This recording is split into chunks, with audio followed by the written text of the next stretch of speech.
Ka Yang's new version of events included her seeing a Caucasian demon or spirit walking around outside the house. So what's up, bro? That's just a white dude. All right, we're gonna watch a video by Stephanie So, my favorite true crime YouTuber aside from Bose, who made a video called Mom Microwaved a 2-month-old Baby for 5 minutes while having a seizure. Bada bing, bada boom. March 17th, 2011. It's a rainy day in Sacramento, California. Grandma Chua has mud all over her shoes. It's always from doing California, yard work bro. At the back of the house. But that's not even what she's concerned about right now. Right now, Grandma Chua is staring at this really bizarre, odd sight. She's standing at the opening of the back door to the house. So the back door is open. And in the open doorway is her daughter and her granddaughter. Ka Yang, Chua's daughter, is holding the little 2-month-old baby in her arms, and everything about this sight is just not normal. First of all, Ka's face is red. She's sweaty. She looks like she's just worked out, but she's not even in workout clothes. It's just a little bit puzzling, but at least it's not alarming yet. Until Grandma Chua's eyes go down, Ka's pants, they're wet. Huh? There's a massive stain on her thighs. Huh? I mean, sure, maybe she could have spilled water on herself, but honestly, it looks more like she urinated on herself. Oh, it's the baby's body Then Grandma fluid. Chua's eyes go to baby Mirabelle, the 2-month-old granddaughter.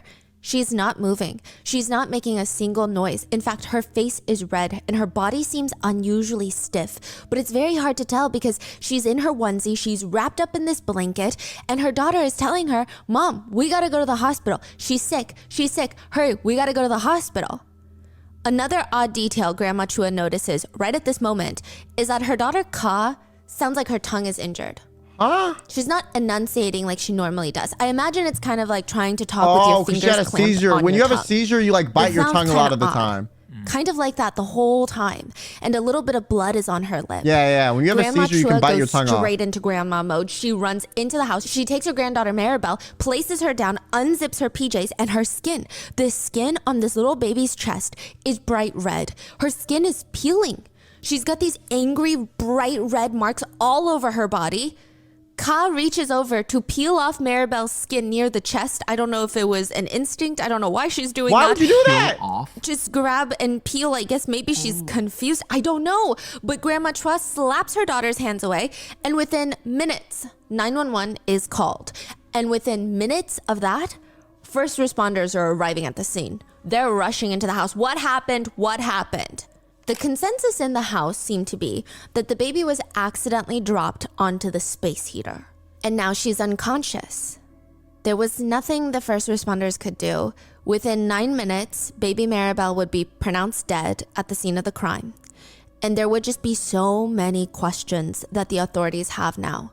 Like, why is Maribel's body covered in burns? What the But hell? her hair and her clothes aren't nearly as burnt? That doesn't make sense if she fell on the space heater. What happened during the 11 minutes that Maribel was left alone with her mom? And does it have anything to do with the little purple pacifier that they find inside the microwave? Yo, okay, you wanna know what's crazy? For those of y'all that don't know how microwaving works, I'm gonna do this during the intro. It pretty much like heats up the water molecules in anything, and that's how it cooks stuff. So if you're a human, you're like 70% water but not fully water. It's pretty much like boiling every water molecule inside of your body simultaneously and like using your own fluids to like cook you, essentially. So you're pretty much like cooked from the inside out, essentially, which is crazy. Everything about that day was beyond normal, or at least it's supposed to be normal before Maribel died. So Ka Yang's husband is this truck driver, and he's gone for the whole day. He's not coming back for probably a few more days. In fact, sometimes he's gone for like 2 weeks at a time. But it's fine. The family always comes to help Ka, so she's not alone. Her brother-in-law, Va, so Ka Yang's brother-in-law, was at the house. He was living at the house when this happened. He's just helping her take care of the kids. And on that particular night, even Ka Yang's mom slept over the night before. So she's got a lot of support. So she can just focus on doing her work. She works from home and applying for benefits and taking care of the kids. They have 4 kids, 3 boys under 7, and now 2-month-old Maribel. So like, I don't understand if you have that many kids. I don't believe she would just want to like kill her baby. You know what I'm saying? Because I feel like she would have tried to harm her other kids too. That's what I'm saying. I think the seizure, like maybe it was an accident or something. I don't know. Pick the boys up from school, and when he walked out of the house, he remembers seeing Ka holding Mirabelle and working on her computer. Ka's mom is out on the yard doing some yard work, and for the next 11 minutes, Ka and Mirabelle are alone. The police need to know what happened in those 11 minutes. They only have Ka's word, or at least initially, to go off of, and Ka said, I don't know what happened. I felt this weird pounding in my head. I saw this bright flash of white light. And that's all I remember. See, but a seizure wouldn't make you like... The next thing she knows, she's waking up on the... The thing with another thing about a seizure is like you lose a motor function of your body. So I don't think she would have been competent enough to like put the baby in there, close it, and start the microwave. You know what I'm saying? Unless she like instinctively just threw the baby at the nearest thing. But then how did it close and start? You know, dropping on the heater would make a lot more sense. But then... Oh. Floor, she's laying on something wet. Her pants are drenched. It's not postpartum, and it's not, I don't think it'd be a psychotic episode. You wouldn't bite your tongue due to like, I do think maybe a seizure did happen, but there had to be something before that. You know what I'm saying? And she's like, that's my urine. She had wet herself. And she had bit her tongue. Her tongue is raw, like she bit off a chunk of it. She didn't actually bite off a chunk of it, but it felt like it.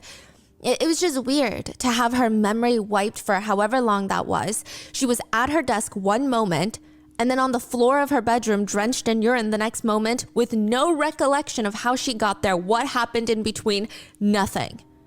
So in I this think you can confused, piss yourself during a seizure too, but I'm not sure. She gets up, and she sees 2-month-old Mirabelle on the ground, laying next to her. And her face, Mirabelle's eyes aren't open, but her whole face is bright red. She reaches over, and Mirabelle is stiff. She's not breathing. She's not responding to touch. She's not moving, and Ka is now full on panicking. She says she picks up Mirabelle, rushes into the kitchen because that's where she assumed her mom would be at this point. Her mom rushes in through the back door. They rush to take off Mirabelle's pajamas. They notice all these bizarre burn marks and they start freaking out. Va walks in through that door at the exact moment. He had left the house for 15 minutes to grab Ka's sons from school. Now he's walking in and everybody's freaking out and Mirabelle is unconscious on the table. Okay, theory mode. What if someone like literally while she was having a seizure? Because listen, you can like induce a seizure with certain medications, I'm pretty sure. And on top of that, I'm on a med where if I just randomly stop taking it, it can give me seizures, and I never have had seizures ever, right? What if someone sabotaged her, then during that took the baby and put it in the microwave?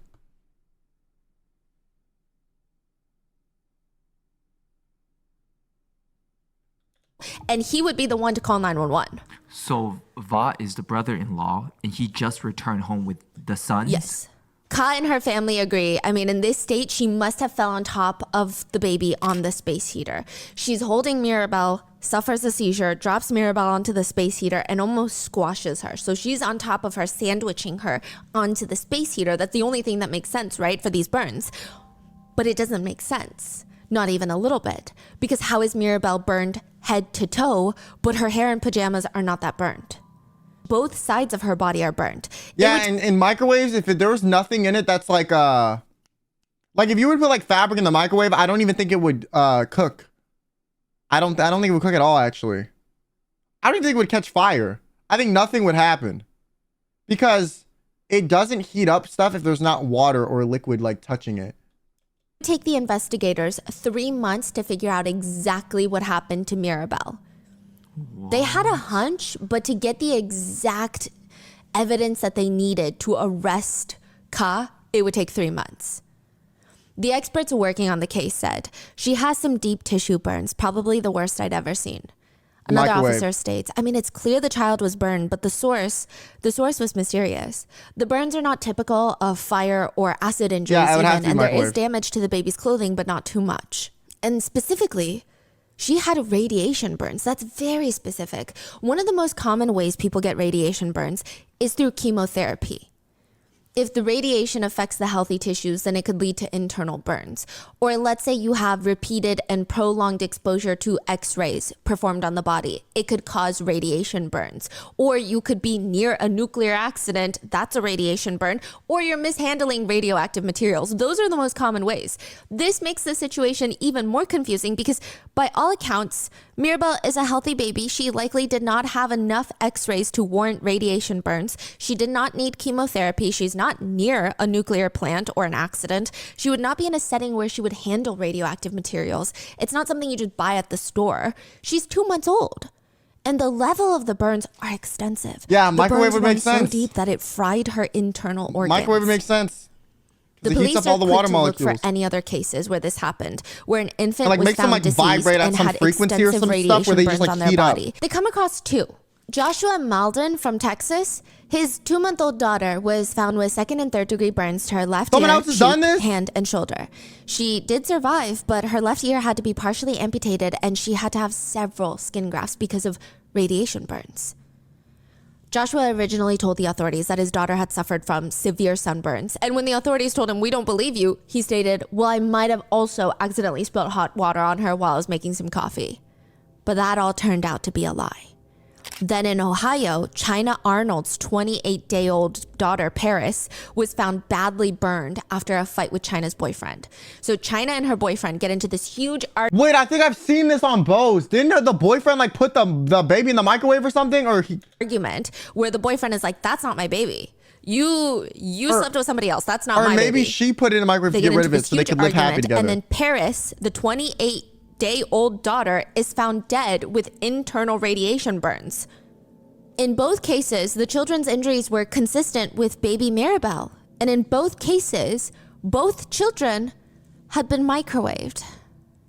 There are reasons why when you heat up food on the stove or in the oven or perhaps the microwave, they taste differently. Yeah, even if it it's cooks the differently. Same leftover pizza. Stove is like they fire, heat food differently. heat, burns. If you put pizza on the stove top gets really hot, whether it's gas or electric, and then it heats up the pan, and then you place the pizza on the hot pan.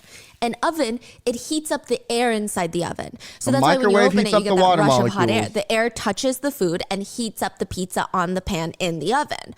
Microwaves, they work a little bit differently. A microwave is essentially a device that boils water. If you want to simplify it heats up water. Without getting too technical, a microwave works by firing these beams of electromagnetic waves at moves food. the water molecules. And these beams cause the water molecules inside the food to start rotating. And they start rotating faster and faster. And the water molecules, essentially, they start vibrating. And that vibrating friction produces heat because they're moving around back and forth, smart ass, we get it. quickly. That's why an empty plate in the microwave does not get too hot because there's no water molecules to vibrate and heat up.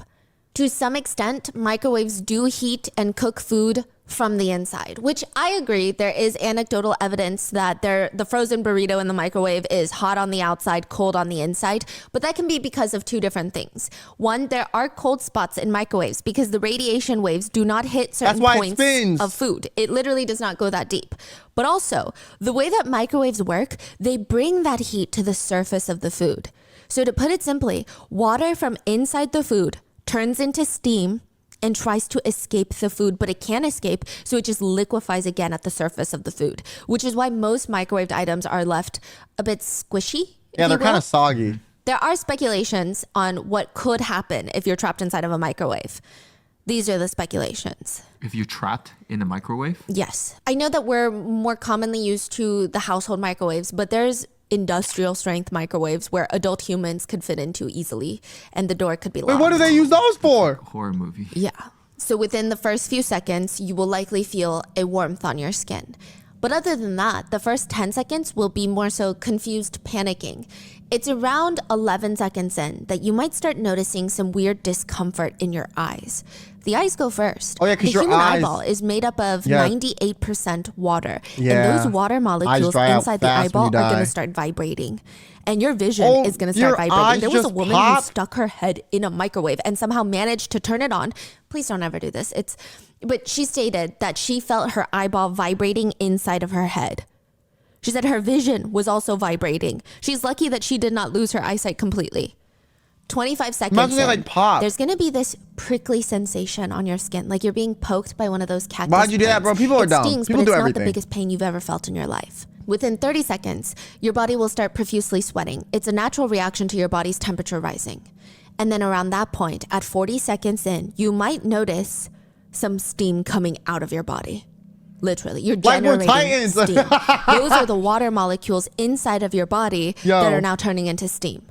45 seconds in, you start seeing blistering or skin starting to peel like you're having a really bad sunburn. That's going to include the surface of your tongue. You might start to develop boils on your tongue that start to burst. At the 70-second mark, it is likely you'll have second-degree burns, which are not the worst, but could still take several weeks to heal as long as you get out.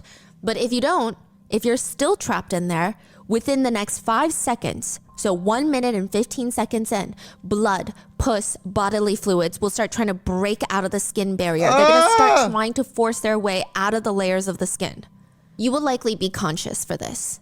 After 80 seconds, the fluid in the eyes becomes heated up, causing your vision to warp. It'll likely be incredibly physically difficult, near impossible to try and keep your eyes open at this point because of the pain. But once you close your eyes, your ears start going off. The pressure in your ears have fluid in your ears. unmanageable to the point where, you know how your ears are an important part of keeping balance? You have fluid in your ears. Once that's gone, you're going to lose all sense of balance.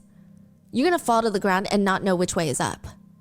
Then comes the whistling. It sounds like there's water boiling inside of your ear and it's trying to get out. It's like an angry pot of pasta on the stove, but it sounds and feels like it's directly in your eardrum. Again, this is a theoretical idea of what would happen, but it's guesstimated that after 110 seconds, most humans will collapse, the body will shut down, go into shock. After 2 minutes, the eyeballs will pop. How long till you die? Like, damn. Yo, this gotta be one of the most slowest and most painful deaths I've ever seen. This gotta be up there with drowning. You know, drowning, they say, is one of the more painful deaths. They're gonna pop like balloons, but I imagine it'll erupt inside the eye socket or blood vessels will pop. Then comes the 3rd-degree burns. There may be bodily fluids seeping out of the eyes and the eardrums will rupture. We're just 2 minutes and 20 seconds in. It's going to be at the 2-minute and 25-second mark that the blood inside your body will likely start to boil, which makes the entire surface of your skin bright red. The smell will be intense at this point. You're dead. After 160 seconds, it will likely be unbearable to breathe. And as you're focused on trying to get air into your system, the blood will thicken, coagulate, the water content in your body is rapidly dropping, and you will be totally paralyzed from the nerve damage and shock. After 200 seconds, or 3 minutes and 20 seconds, one will likely suffer a debilitating stroke. And after 5 minutes, there's going to be massive organ failure that leads to death. This is theoretically what would happen if you were to be trapped inside an industrial strength microwave, which is about 3,000 watts of power. Most household microwaves are about 1,000 watts of power. I imagine things. Yo, that is such a slow death. Holy. Wait. I need to Google. How long does like drowning deaths take? How long does drowning to death take? Okay, apparently drowning to be pronounced dead takes 10 minutes. But so like 4 to 6, I think you're passed out and done. You know, also when people get heat stroke, you're technically like burning yourself to radiation the same way you would die in a microwave. That's literally what heat stroke is. Heat stroke is when your body and your organs start to fail because the fluid content in your body is so hot, it's like boiling you from the inside. That's exactly what heat stroke is. Heat stroke is just takes a lot longer and is to a less extreme degree because you're not in like a thermally enclosed, you know, conductive microwave. It's the sun, but the sun is radiation heat a lot of the time. So yeah, that's what happens with heat stroke too. Things will just take a bit longer, but torturous nonetheless and fatal nonetheless. It essentially cooks you from the inside out. This is, again, putting it simply, but just imagine all the water and likely the blood in your body starts to boil while it's inside your body. It's heating up inside your body and it can't really escape. It's just vibrating, causing friction, causing immense heat. Depending on the power of the microwave, a human being might live for several minutes, but it won't be painless. Eyes, brains, veins, arteries, internal organs are heating up from the inside. Water molecules are starting to go from liquid to a gas state. Your body is generating steam. Most of the injuries will be internal, and it is essentially being lit on fire, but from the inside. Which doesn't make sense with Kai Yang's initial story that she had a seizure. She collapsed onto her daughter, onto the space heater, and crushed her, burning her to death. She does not recall because of this said seizure. Now, see, if she had a seizure and someone set her up, they could easily just place the baby there to try to, like, you know, get away with it. It just doesn't make any sense. But she got convicted, so she did it. It is March in Sacramento, which is a bit chilly. It's customary for Hmong women, they're Hmong, to keep near a fire or a warm heater for a few months after giving birth. And Mirabel is only 2 months old. So some people even questioned, why was there a space heater? Why were they using a space heater? It wasn't cold enough for a space heater, they were saying. But that's why. There was a space heater on the ground right next to Kai Yang's work computer. So there is one there. But that doesn't make sense. A microwave does not heat up objects in the same way a space heater would. If she had fallen on the space heater, let's say she fell into the space heater on her back, she would have severe external burns on her back, and she would not have that many internal burns. Yeah, and on the clothes, right? Yes, and Mirabel's injuries are not consistent with that. One of the officers in the investigation team states, the child sustained unusual and rare thermal burns. The investigation revealed that these burns were consistent with only 2 or 3 other cases in the country with the same similar type of injuries, and that was determined that those injuries occurred as a result of being burned in a microwave. I'm not gonna lie, this is gonna sound up, but I'm really surprised that only 3 cases have ever been recorded in the US of someone microwaving their kid. I'm not gonna lie, like, I'm not saying it should happen more, but I'm just saying, like, statistically, that's kind of low. Because I feel like, I don't know, man. Maybe people just don't think to do that. I'm just, like, surprised. You know what I'm saying? What about ovens? Ovens don't heat up things the same way microwaves do. Microwaves boil you. Ovens, the air kind of scalds you. It's a bit different. If they were heated up in an oven, their skin would be a lot more burned. It would be more dry heat rather than moist. It wouldn't have burned from the inside out. It'd be a bit different. So they arrive at the scene. They heard the version of stories. They obviously I think fitting babies in a microwave is kind of hard too, though. And then they that went might be back to the station and they found the other cases. When did they find the microwave? You say there's I'm glad it hasn't happened a lot. I'm just surprised. They found it early on.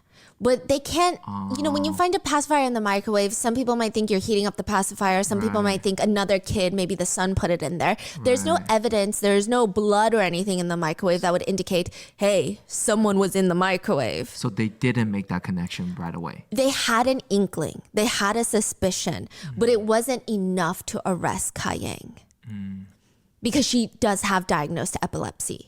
Oh, so she might have actually had a seizure. What? Check out completely. It just doesn't make full and complete sense to the investigators. They find the pacifier. They bring in Mirabel to be autopsied. I know she was taking Chokendi. She must have forgotten a dose of that Chokendi, my man. All the case files of weird incidents. Yo, I'm just thinking to myself, it's so sad that I know like name brand names of seizure medication. yo, she must have forgotten those are her Chokendi though. I'm serious, bro. Maybe she was on like baclofen and stopped taking it suddenly, so she had a seizure, because that can happen too. Like a bunch of stuff could have happened. Listen, I was on Chokendi at one point too. I feel you, my girl. I didn't microwave a baby though. It's where children have turned up with similar injuries. Yes. They find those cases and they actually reach out to those forensic pathologists that worked on those cases. And they were able to say, yeah, this is extremely rare, but these seem to be the same injuries.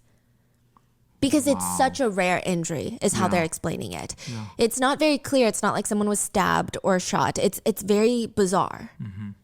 So within 3 months, they gather enough evidence to come in and arrest Ka. Like I was saying, the injuries are extensive. Baby Mirabel had injuries to over 80% of her body, external thermal injuries, as well as 2nd and 3rd degree burns on approximately 56% of her body. Imagine being her other kids and finding out like your mom microwaved your like baby sibling.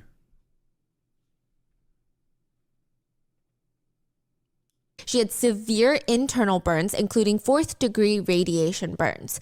4th degree radiation burns are among the most severe types of burns. 4th degree burns are probably the worst burns. It's extensive damage to the skin, the underlying tissues, and it reaches all the way down to the bones. the burns. Typically, people with 4th-degree radiation You're burns are dead. hospitalized in burn units. They need extensive care and monitoring to the point where surgery is likely required in order for them to remove the dead tissues. There's going to be a lot of dead tissues. And most likely, if you even survive this, you're going to need physical therapy and extensive rehabilitation just to be able to regain mobility and function. There's no way that baby Mirabelle would have survived her injuries. The radiation, it penetrated her organs, it cooked her from the inside. The medical team bring in an expert, microwave oven expert, who bring up a few things. They were able to gather that Mirabelle was likely placed into a microwave on her back based on the burns. Damn. Additionally, they estimated that Mirabelle was placed into the microwave at least 2 to 3 minutes at minimum. They can't be exact with their time, but they suspect if they had to get very, very close, perhaps 5 minutes is their best bet, factoring in the types of burns that she had. Wow. Mind you, she was only left alone with Ka Yang for 11 minutes. I'm not gonna lie, it amazes me that science can do this sort of thing and like figure out exactly how long, the direction, but they can't figure out how to take, proper imaging of nerves in people's bodies. We got CTs, we got, all this stuff. MRIs, X-rays, but you can't like actively test and see my nerves firing and the placement of them within my tissue and muscle. You need to like cut open my head to figure that out. We have science for this obscure situation that's only happened 3 recorded times in the States, but you don't have enough research to figure out where my nerves are located in relation to my muscles and without having to cut open my body. How? But their observations indicate that she likely would have passed away in 2 to 3 minutes of being in the microwave. Because she a baby. That the burns would have been fatal by that point. Mirabelle's official cause of death would be thermal injuries resulting in overexposure to microwave radiation in a microwave. Ka Yang had effectively cooked little baby Mirabelle on high heat. That's how they describe it. Her insides have been described as being fried from the inside. The pathologist testified that the radiation from the microwave cooked through her stomach and small intestines. The investigators, they sit Ka Yang and her mother down for an interview, and they want to know what happened when you were alone with that baby because you did not fall on a space heater. Ka Yang explains it was just a normal day. Everything was normal. She gave Mirabelle a bottle and a pacifier that morning. I mean, nothing was strange. Well, nothing except there was something that was a little strange. Mirabelle's eyes were moving back and forth. They were kind of almost like if you were tracking a fly or if you're doing a drunk driving test where you have to track side to side. Okay. She definitely wanted to kill the baby. Yeah, she wanted to make sure the job was done. Yo, I think the eye movement is like isn't that not like a seizure related thing though? Her eyes were moving back. Wait, Gave Mirabelle a bottle and a pacifier. Wait, whose eyes that were morning. moving? I mean, nothing was strange. Well, nothing except there was something that was a little strange. Mirabelle's eyes were moving back. Wait, Mirabelle's the baby. Oh, the Mirabelle's eyes were moving. Wait, what? and forth. They were kind of almost like if you were tracking a fly or if you're doing a drunk driving test where you have to track side to side. Her eyes, it's like she was following a fly left to right. And that's when Ka checked and there was no fly. Ka would tell the investigators, it kind of scared me a bit, but she tried not to think anything too deep into it because she believed in God. Okay, what is going on here? All right, I got it. I got it. Listen, not a psychiatrist. She has schizophrenia. No. I'm just, y'all, hey. Not hating on anyone with schizophrenia. But the only time religion, erratic behavior, and like something crazy like trying to kill someone or talking about death happen at the same time is normally something very severe psychologically, like schizophrenia. I'm not saying the baby had schizophrenia. I'm saying the mom did. So the mom thought the baby was looking around. The baby wasn't looking around. So my opinion is the mom was like, oh, this baby's possessed by the devil. Put the baby in the microwave. And then afterward, literally had a seizure while just walking back with the baby. Because I do feel like a seizure is when your brain is overwhelmed. I think if you have schizophrenia or something, it would overwhelm your brain and maybe trigger a potential seizure. So maybe she consciously put the baby in the microwave, waited, grabbed it out, was gonna walk somewhere. While walking somewhere, she fell due to the seizure because her brain was already overstimulated with like paranoia due to the schizophrenia. because that's why like strong lights and stuff will cause a seizure because you're overstimulated. So my opinion is, I think you can probably overstimulate a seizure due to something emotionally going on, or more like your neurons firing like hyperactively and inaccurately, which is a lot of the time what causes like the schizophrenic paranoia, because a lot of schizophrenia is being overly paranoid. So if she thought her kid was possessed by something because she was overly paranoid, it makes sense. Oh, she put her in the microwave. I mean, that doesn't make sense, but like that's the only way it would make sense, is if she had something severe like schizophrenia. And because of that, I do think that could have probably triggered a seizure as well. Or because if you are schizophrenic, it's also common for you to not take certain medications or certain things because you're scared like, oh, the med is changing me, or they're trying to sedate me, they're trying to control me. There's a lot of things in schizophrenia of people trying to control you, or you're scared something is after you, something's trying to control you. There's like, and a lot of times there's like religious elements to it. There's society or like some governmental factor. And I do think that can cause a lot of fear of medication too, which is why she might have maybe even not even taken her med that day. So it might have been like the perfect storm of like, she didn't take her meds, she has schizophrenia that's undiagnosed, and therefore she put the baby in and then had a seizure afterward. That's the only thing that would make sense to me. Now, I don't know if I'm correct. I'm theory crafting. We're 23 minutes into an hour and 21-minute video. But if I am correct, that'll be crazy. But that's what I think. Investigators are so intrigued by this. This was not the line of questioning they thought they As were going someone to who go watched a lot down. of true crime and fake extras and videos, you're making a lot of sense. Why? So she saw the baby looking left and right, like looking at a fly. Yes, flying around. But she thought it's okay because she believed in God. Yes, there was no fly. So it kind of freaked her out a little bit. Like, what is she looking at? Okay. Because I guess to her, she's had multiple children and she's never seen babies 2 months old track like that. See, she thinks the baby's possessed. I guarantee you, I believe in God. Why would you say that about your kid looking around? Exactly, because you think your baby is like possessed by something. Demon, devil. Like I said, religion, extreme paranoia, and some erratic action is always some mental illness. I don't know, and a lot of the time it's schizophrenia. And I'm not even saying this to say all people with schizophrenia are erratic enough to kill someone. That's not what I'm saying. But I'm saying like your brain cannot jump to these hoops and conclusions so quickly, so erratically, without there being something inherently wrong with the way you're thinking that is abnormal.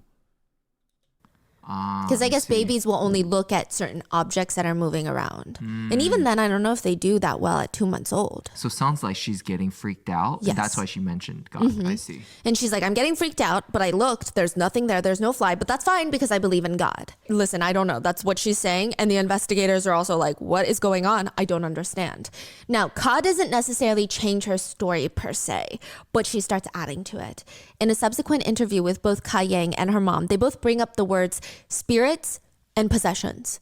I For know the average it! interrogator, that is sending off massive alarm bells. What do you mean by that?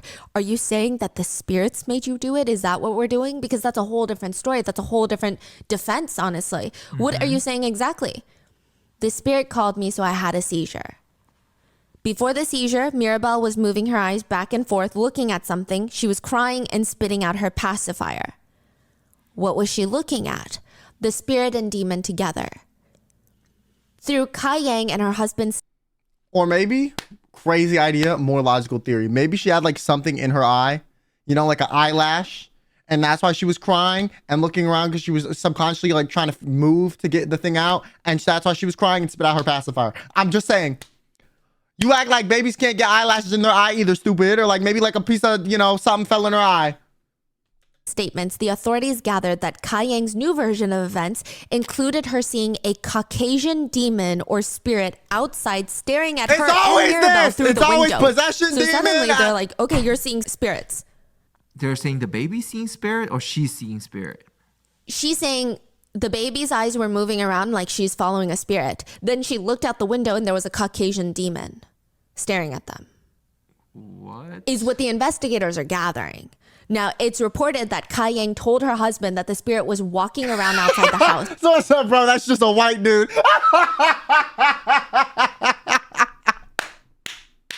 Dude, I remember when my parents went to China one time, bro. My parents went to China one time. This is crazy, okay? They were walking around and everyone was trying to take pictures of them. And they were like, why are they trying to take pictures of us? My parents asked the tour guide that was with them, like, why are they trying to take pictures of them?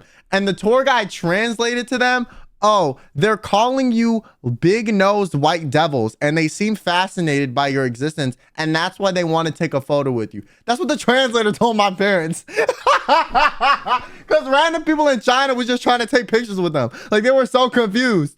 You know what I'm saying? Yo, maybe that's what they saw, you know? Who knows? And wanted their baby. But as quickly as they come to this newfound story, it starts getting backtracked and clarified, if you will. Kai Yang states that she never stated the spirit made her do anything. Nah, she looked like a spirit. You look like that from The Ring. She does not have a history of talking to spirits or demons or taking direction from them. You look like that Then it's from The further Ring. clarified that Kai Yang was not talking about the spirits that the investigators believe she was referring to. In Hmong culture, many people believe epilepsy is when a spirit invades the body. A seizure is the spirit taking over, if you will. Okay. Okay. Kai Yang's husband clarifies to the investigators that he himself is not one of those people. He thinks it's all bullshit. He's also Hmong. He implies that Kai Yang is the same. Kai Yang and her husband are both members of the LDS church. So he's like, we don't believe in shamanism. We don't believe in the spirit taking over your body during a seizure. It's all bullshit. And at least according to Kai Yang's husband, he seems very adverse to all of it. He doesn't seem like he believes in it at all. So this is getting weirder. They're saying, oh, no. Yeah, so then when we were saying the spirit. See, but the sudden change in belief, schizophrenia, it could be. I'm not saying it is. I'm not a psychologist or psychiatrist. It was happening. We're talking about the seizure. That's just how Hmong people talk about seizures, is the argument. Okay. So it's getting very confusing, I think, for the investigators, but also the general public to kind of decipher. So if you guys are Hmong, please let me know in the comments. I tried to do as much digging as possible to get some background information. I did find her some husband that could we're also go be into, lying to like cover for her. It's just getting more and more too. complex. First, it's epilepsy, a seizure, a space heater, but now it's, wait, are we talking about this is just the verbiage used, or are we talking literal spirits? What's happening here? I see. This isn't making sense. So the court doc has sprinkles of mentions of spirits in it. It's a bit vague in the court documents for some reason, but it does seem that after Mirabelle's death, there's a 3-month period, like I said, where Kai is not arrested and she's at home with her family. It's alleged that she had a priest come in, and there were some concerns that the house was built on a cemetery. What? Who had concern? The priest had the concern? It seems like Ka or her family had concerns. So now the police are like, well, wait, you said it was just kind of a way of speaking, but now you're bringing in a priest and asking if this house was built on a cemetery, which makes us believe that you believe in spirits. Right. So now we're even more confused. Authorities state that Ka Yang allegedly told her mom, we live on a cemetery. We can't tell them the truth. They will think we're crazy. There's evidence? Question mark? I don't know how they allegedly. Yeah, I do think you crazy. Listen, I'm gonna tell you right now, they did think you're crazy. I think you're crazy. Everyone watching thinks you're crazy. You know, your husband apparently thinks you're crazy too. The baby you cooked watching you from heaven or wherever the hell you believe in thinks you crazy as well. They got this alleged conversation. But the investigators, they take it very seriously, because in one interview, Kai Yang's brother does state that the authorities straight up asked him, hey, do you guys do human sacrifices? Which is kind of a crazy question. No, they don't. It's a crazy question to ask. Yo, these They investigators. just asked me a question like about you know how we do shaman. Investigators. So they were asking me, do we sacrifice human, people, and then I told them that if I told them we don't sacrifice people, I said we use animals, and I told him if he didn't like it, I could go find elders that do it, explain to him. So Wait, they sacrifice animals though? I said we use animals, and I told him if he didn't. Okay, you know what? I was gonna make fun of the investigators for being ignorant, but listen, investigators, like I'm with you now. No, because if you do animals, like, and you're also like, having some erratic mental episode, like, a baby is technically an animal, beep boop beep boop, or maybe the mom was like, oh, the baby's possessed by the devil. It's not a person. It's now an animal. You know what I'm saying? Like, so I don't really think it's that illogical of a question now, with all things considered. And like it, I could go find elders that do it, explain to him. So he didn't really like it. So You know, after that, I just walked Because like if you think a demon or whatever is there are not some a human arguments anymore. that all of this is just lost in translation, that some of the cultural context is lost on the investigators, which makes all of this more complicated. The prosecution actually believed these types of behaviors to be in line with someone who might be suffering from undiagnosed postpartum psychosis, someone who has all. Okay, psychosis. Yeah, isn't psychosis like? What is the difference between psychosis? Isn't psychosis like less extreme, temporary, episodic schizophrenia? Like it's like a similar-ish experience, but it's not as extreme, I think, right? But psychosis is like you think like reality is like different. Like like your version of reality is like innately schizophrenic is the best way I can explain it. Like it's not real. Like you're paranoid about something, you're worried about things that don't happen. It's pretty similar. All of this cultural background of believing in spirits. Now she's 2 months into alleged postpartum psychosis, and she starts believing these spirits are real. And they think she was in a state of psychosis and killed her child in a microwave. Whereas these types of conversations might not be so serious to someone of Hmong background. So it's complicated of how much of it is cultural insensitivity and how much of it is truth. We don't know. So for example, there's a whole book written about this, but there was this little girl in America. Her name is Leah. She's Hmong. What's the book? It's called The Spirit Catches You and You Fall Down is the name of the book. And it's about a little girl named Leah. She's Hmong. She lives in America. She's diagnosed with severe epilepsy. So this book is about how the doctors are struggling to understand her parents, and the parents don't understand the doctors. It talks about how in Hmong culture, seizures are caused by your soul leaving your body, which translates to the title of the book, The Spirit Catches You and You Fall Down. Many Hmong people see illness and healing as spiritual matters.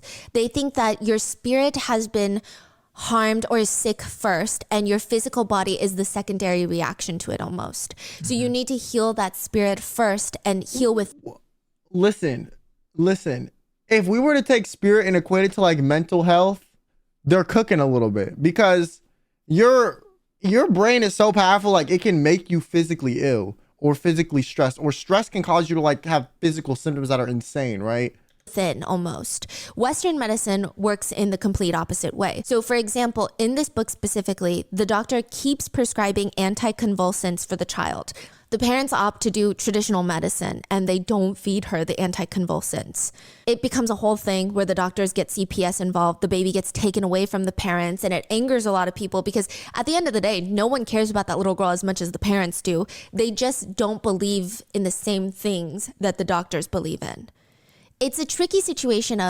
Okay, but my thing is, if your belief is directly harming your child, then maybe it's like time to reevaluate. I think, okay, traditional medicine, as someone who's had a lot of medical issues, traditional medicine is not good at solving symptomatic specific issues at all. If you have a X problem, you know it's X problem and you need it treated X way, traditional medicine will not ever get you to that conclusion and fix that. What traditional medicine does, and a lot of Eastern medicine does, is it's how to be healthy in general. So like a lot of the practices of traditional medicine, they're not bad. They do help, but it's like a lifetime thing you have to maintain, and it just keeps you healthy overall. If you have a very erratic, specific, uncommon problem that is very like isolated, it's one organ system, or it's something that's not as like common as like you have a flu on occasion. If you have like a chronic disability, you have a cancer, something very extreme that's not like a broken bone or like you just getting the flu or the cough or whatever, like randomly, traditional medicine will not help you at all. It won't help you at all because it's more of a complicated matter, and Eastern and traditional medicine, a lot of it was made to just live healthy if you are already a normally functioning human being. If you have any abnormal or you deviate from the norm too much, it does not help you at all, because it's not, they don't use a lot of like science-based beliefs. And I think the only reason you would even know you deviated from said norm is if you got science-based beliefs involved. Otherwise, it's very like how to live healthy overall. So I don't think either approach is bad, but I think implementing both at the same time is better than picking one or the other.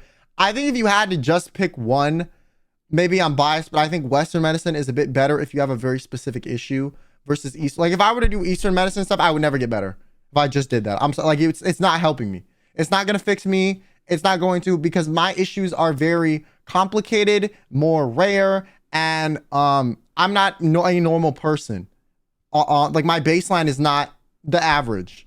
So it's not going to help me. Now, doing Eastern medicine overall, constantly, like, I eat healthy, I do like certain supplements or eat certain like herbs or whatever, it will make me overall healthier and will maybe help take the edge off in certain regards, but it's not going to cure this very like specific body system or nerve problem that I have, because it's not made for that. Does that make sense?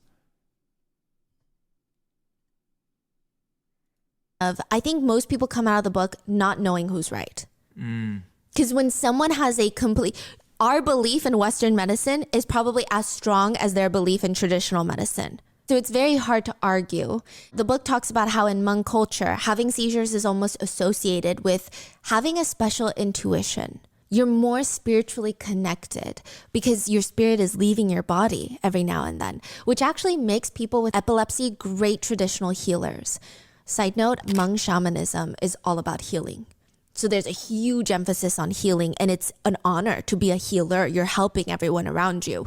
And it's fascinating. Well, I think personally, I think Western medicine is better for extreme health conditions. Seizures. Like if you have like an extreme health condition, like a really serious heart disorder, a cancer, like a chronic disability, Western medicine is way more effective. If you are just generally like get sick on occasion or want to just live a generally healthy life, or you have a cold, whatever, a cough, a flu, a sore throat, the herbs and certain things that they have in Eastern medicine can help you. I mean, taking like, you know, a Claritin or like a antibiotic in Western medicine will help you too, but you know, it's probably not as good for your liver and it's not as natural. But I think if you have an extreme, isolated, or very complex issue, it doesn't help much. With a mix of concern for their daughter, but also pride that she's almost chosen to be a healer, which is very honorable. But the book points out all the cultural insensitivities held by the hospital and the doctors. But that's in my opinion. Had they been a bit more culturally sensitive, I think this could have gone a completely different way. They could have better helped the parents understand why she needed the medication. So in this case, people are wondering, is this happening again? Are the police taking things too literally without factoring in the cultural aspects of how Hmong culture sees seizures? And they're like, oh, she said spirits, she said possession, she said she saw a spirit outside, she's possessed, she has psychosis. Whereas in Hmong culture, it might be, I saw a spirit outside indicating I saw a white flash, I felt a seizure come on. So most people who have seizures, they can feel it coming. Things kind of get warped a few seconds, maybe even a few minutes in. So maybe that's just how she describes it. But it's not literally, I saw a demon outside my window. Right, I see. So it could literally mean okay, that but she's also like telling... you cooked the baby in the microwave. So I'm starting to think like the demon thing, like you taking that a little literally too. You know what I'm saying? Because you must have thought your baby was possessed or something. Because putting it in the microwave, regardless if you're having a seizure, it makes no sense. That, oh, I'm having a seizure. I could feel a seizure coming, and then I had a seizure, and the seizure is associated with her spirit coming out of her body, and spirits being involved, right? And she's just describing it in the way that she knows best to describe it, but they're like, whoa, spirit, you saw a demon outside? You have psychosis, lady. So it's just a matter. Chinese herbal medicine was better for treating my eczema than Western medicine. No, yeah. But that's because like stuff that you use to treat your skin is normally just like a bunch of ground up natural ingredients anyways. It's just formulated to be like a brand, you know, like Neutrogena, you know what I'm saying? It's not the same thing. In my opinion, if you can get it over the counter, you can get it in Western medicine or Eastern medicine and have it treated like similarly. It's just less efficient and less specific. Like I said, Eastern medicine is very general. It's very general. Traditional medicine is very general. It's not uber specific. But if you a lot of the same ingredients they use in that is used in like over the counter Western stuff, like, you know, like let's say you get like I don't know, like some skincare product or whatever. It's just like formulated in a way that's useful. You know what I'm saying?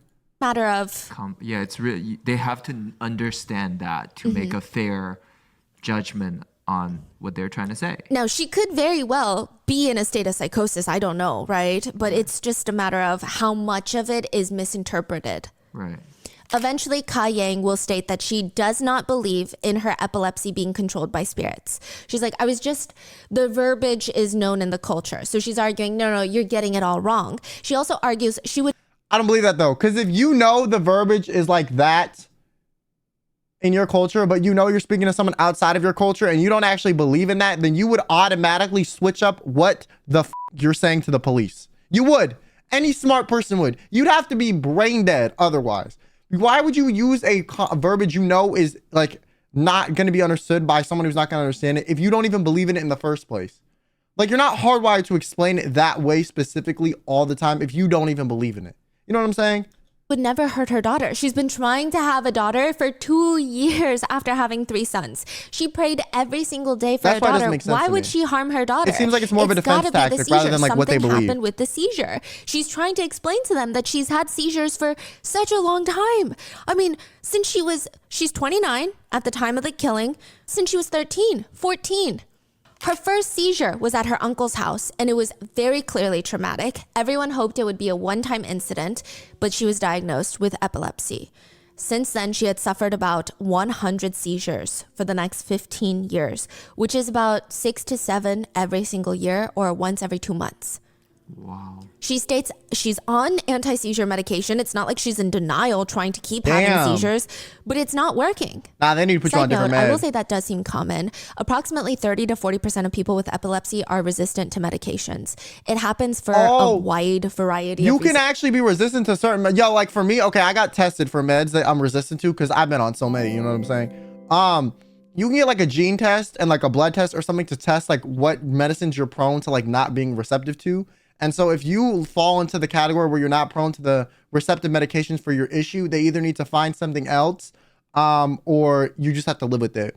So for me, for example, if I had ADHD or ADD, which I don't even know if I do, but if I did, I'm cooked.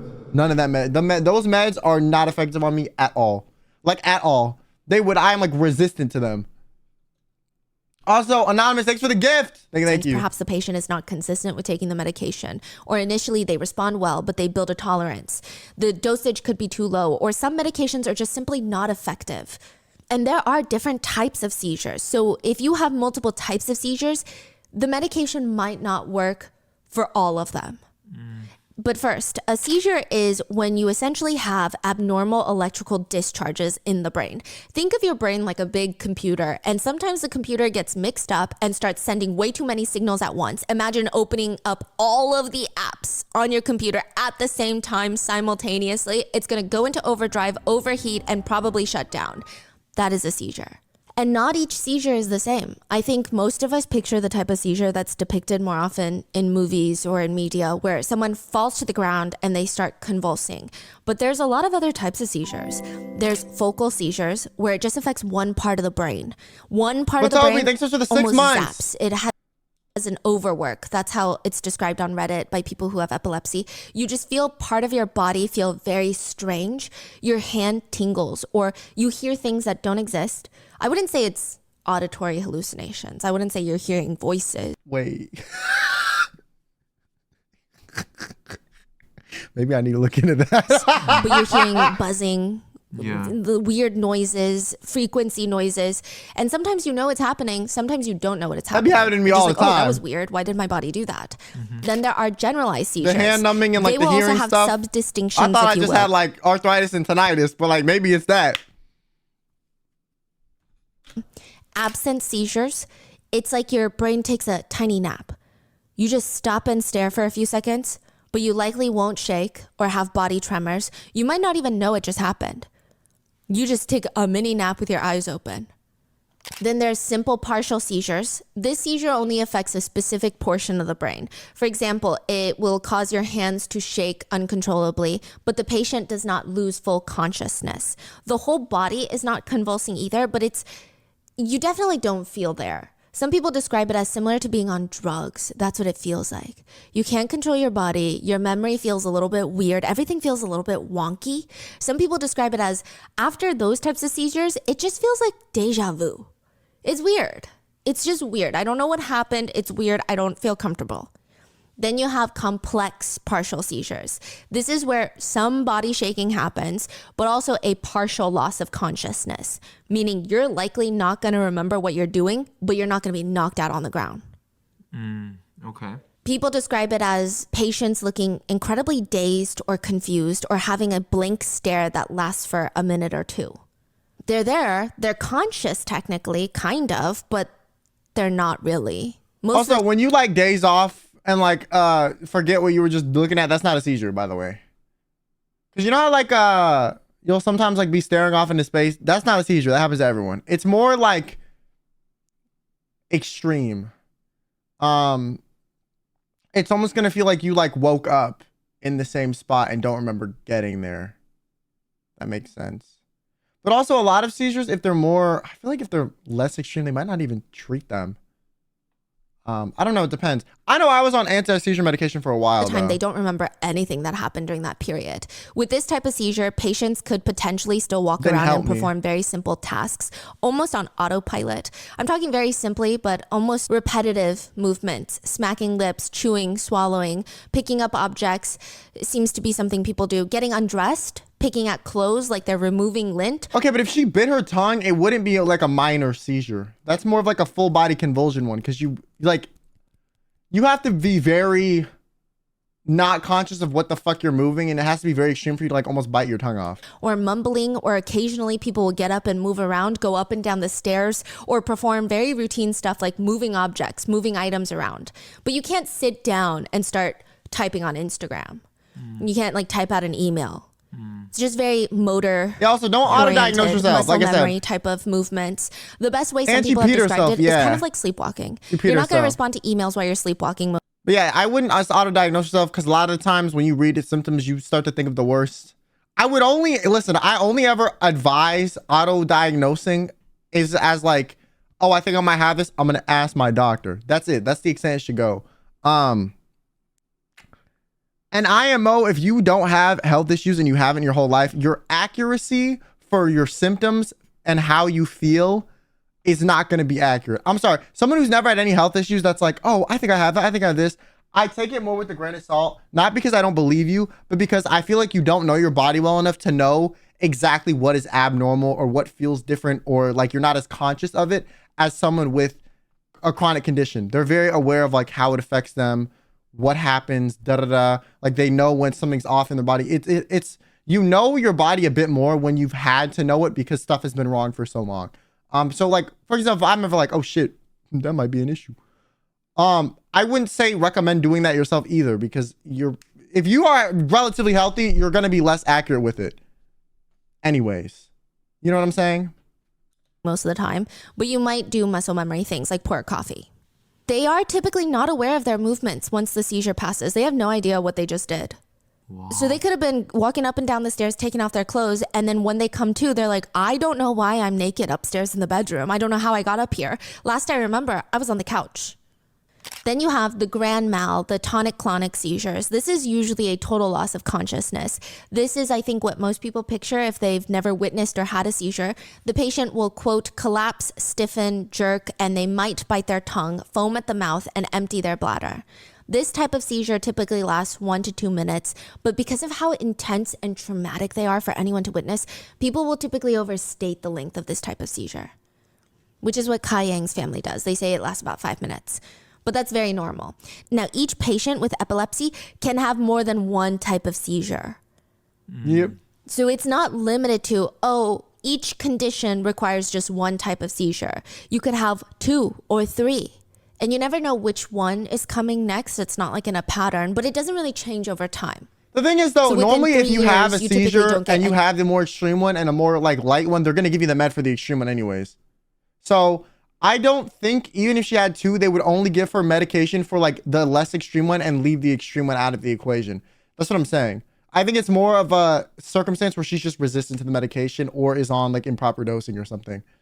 A new type of seizure. Because Meaning each patient tends to have the I same don't think a seizures second, over and I don't think a over and second over type of again. seizure that's less extreme would cause her to piss herself and tweak out and all that. You know what I'm saying? Like, We got back from our trip doesn't in seem South Korea, common. and my husband did one of the most surprising things. He was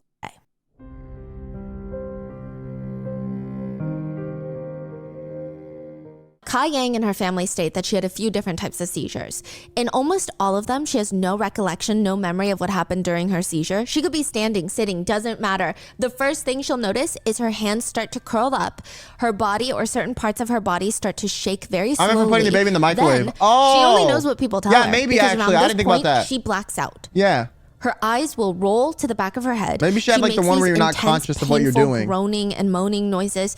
And Because if she had the whole, I don't know, like the sleepwalking one where you don't know what you're doing, maybe that's how the microwave baby happened and then the seizure. But also, I think if she was paranoid about her baby and thought her baby was possessed, the seizure like doesn't make any sense for like needing to be a reason for her to do that. Like she could have just thought her baby was possessed. within a few minutes, she'll finally come to and realize she's on the floor or she's passed out on the couch. The only indications that she has that she Like if she suffered a didn't say, seizure I think my baby is she had bitten possessed down on and her I believe tongue in so hard God, she I cannot would taste be like, blood. oh, seizure. Or her But tongue because is she so said that, I'm swollen like, she can barely ah! talk. Or other times she loses control over her bladder and she'll wake up in a giant wet puddle. Her head will also start throbbing like it's going to explode, and her body feels so sore. The way she describes it, it feels like she climbed up a massive tree in the backyard and then just let go. Just fell from the top of the tree. She's out for typically 2 minutes. But most of the people who have witnessed Ka Yang's seizures say, yeah, there's no way that she could really do much during them. She definitely can't work on her computer or drive right after. It's just not possible. They argue she doesn't walk around or do anything after the seizure. Typically, whoever's around will try to get her to sit down or lay down. It's very clear that she feels very dazed and very low energy because after a seizure, there's what they call the haze phase by people who have epilepsy. It's called the postictal period, but you're not really there right now. It takes about 30 minutes sometimes for someone to reboot their brain, essentially. They might not even remember most of the hazy phase. Some people say they don't remember like an hour during the seizure and then the hazy phase. They're like, I don't remember any of that. But they are like doing things, like they're still. Hazy phase, you're usually conscious. Oh.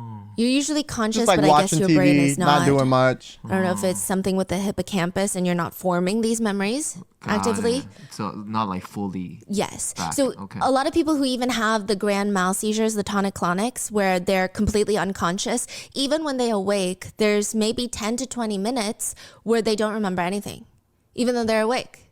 I see. And everyone is like, are you okay? They don't remember any of that. And then 20 minutes later, they're like, wait, what just happened? I don't.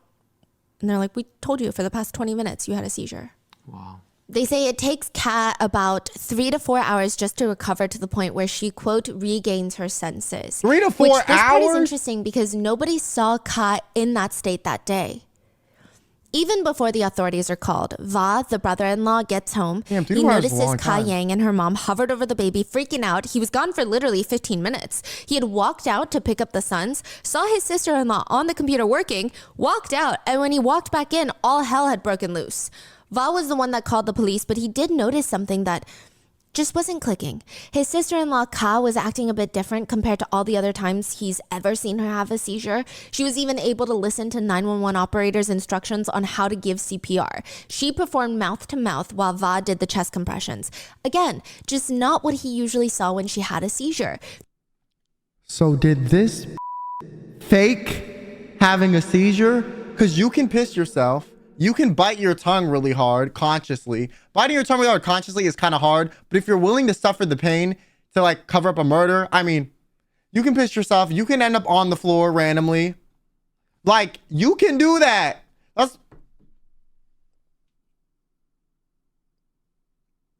And if you're used, like I said earlier, if you have a chronic health condition, you know what the symptoms are like. Therefore, you would know how to adequately explain and or mimic them. She's standing, she's alert, she's making eye contact and seems fairly calm, not at all dazed. He can't even really recall if she seemed disoriented or not, but he knew that she was responding and Also, answering she to put his it on questions high in those heat moments. specifically. You got to be kind of aware to crank that up to high. I'm sorry. You got to be kind of aware, bruh. You put the baby in, you went on low. It wasn't on medium. It wasn't a random. You put it on high. Suggested to Va that his sister-in-law just had a seizure. But you could argue that sure, normally she's dazed, but right now is not the time because normally when she comes out of a seizure, her kids are safe. But adrenaline might take over in that state. She could be acting abnormally because this is an abnormal situation that she's in. So each side has pretty good arguments. Crap, I didn't think about that wouldn't be able to either. say which one is more valid if you guys. But I don't think adrenaline can like get rid of the brain fog. But also adrenaline is powerful. If I don't know if y'all have ever seen animals that get shot and they're like actually dead, but they're still moving. They're still running. They get up after falling down and run still. That's adrenaline.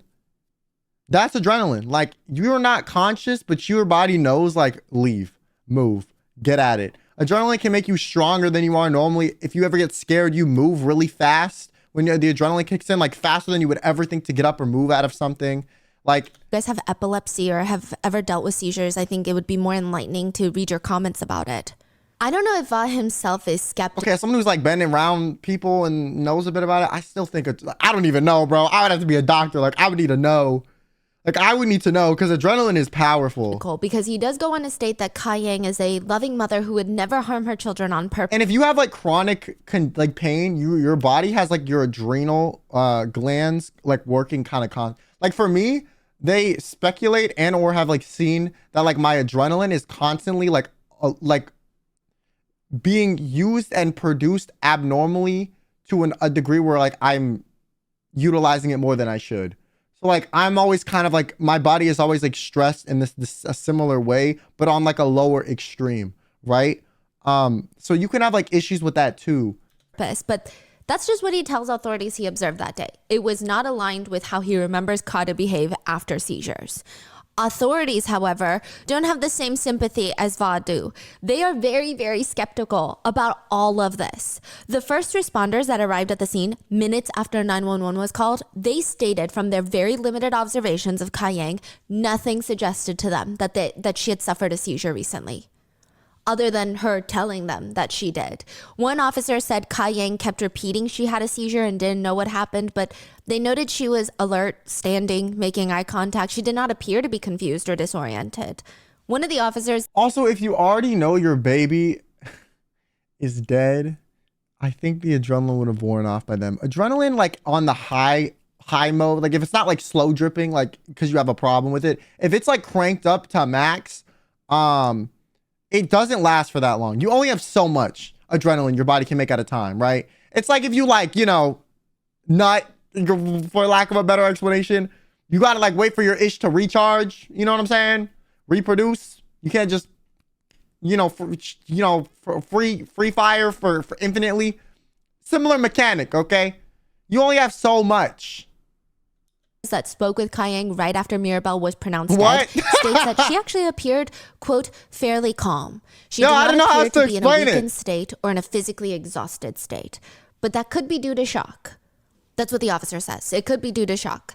Now, they all note that they It would did run out not eventually. smell Like she urine. would collapse and get really tired after the adrenaline ran out. And if she never ever got to that point, it was alert immediately afterward, forever afterward, and never had like a point where she dipped down and was weakened, I don't think it's adrenaline. But they also didn't check her clothes for urine, and it could be argued that fresh urine isn't as smelly or as strong in scent, especially if they're in a house that just had a baby be microwaved to death. And just a lot of kids in general, fresh urine is might not have as stood out to potent them as, oh, she urinated on herself. But what I think is more telling is they never noticed any tongue injuries on Kai Yang's tongue. But also, I don't know if they even checked, and maybe she was able to communicate better once the police got there. That's one thing that a lot of netizens are upset about. After Mirabelle was pronounced dead, why wasn't Kai Yang given medical attention? Because if she had suffered a seizure, she needs medical attention. And let's say she hadn't suffered a seizure, it would have been so much easier for the prosecution to show evidence there's no way she had a seizure because she had been evaluated by medical professionals right after. But they didn't. The first responders and the officers, they do admit they breached protocol by not assessing her medical condition at that point. Fire them. Wow, okay. But eventually, it's been reported that Kai even admitted to the authorities that she could not have suffered a seizure during that time because she didn't fall down.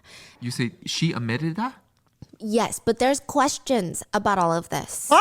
She admits it, but keep in mind, there's two ways to take this. Some people think, whoa, she just admitted consciously to knowing that she did not have a seizure. She just admitted it.